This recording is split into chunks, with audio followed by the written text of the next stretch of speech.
Agevolazioni in pillole del 10 giugno 2025.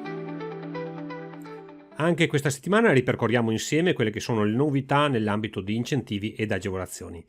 Partiamo subito da una novità da parte di EUIPO. Lo SME Fund del 2025 ha riaperto il voucher brevetti e il voucher per le varietà vegetali che erano state in precedenza chiuse per esaurimento fondi. Quindi c'è ancora tempo per presentare domanda per questo contributo a fondo perduto sotto forma di voucher che va a favorire la registrazione di marchi, design e brevetti.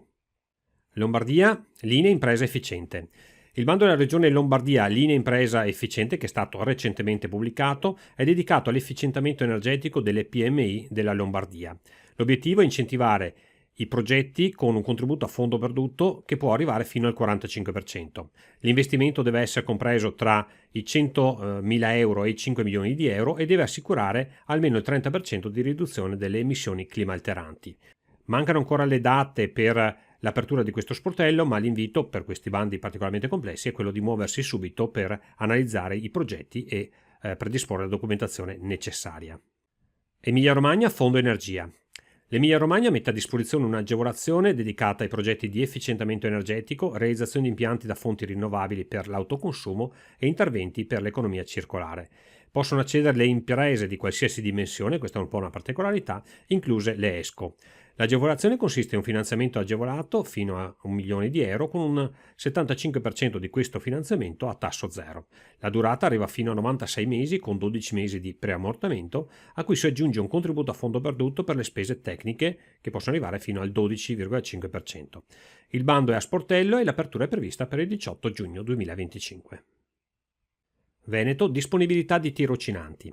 Stiamo cercando delle aziende disponibili ad ospitare gratuitamente per 3 mesi dei tirocinanti formati con un corso di 240 ore nelle varie mansioni che adesso vedremo assieme. Questi tirocini rientrano nell'ambito del progetto a valere sui fondi FSE+.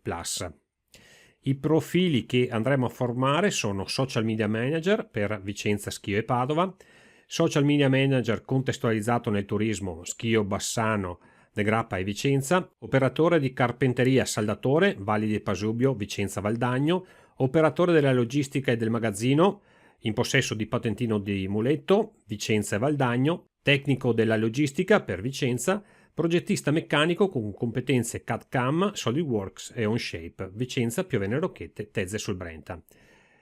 Le caratteristiche di questo tirocinio extracurricolare sono partirà verso settembre 2025, la durata del tirocinio come abbiamo detto è di 3 mesi, l'indennità di tirocinio è a carico della Regione Veneto, gli impegni da parte delle aziende sono quelli di individuare un tutor e poi provvedere all'assicurazione INAIL e all'assicurazione RC.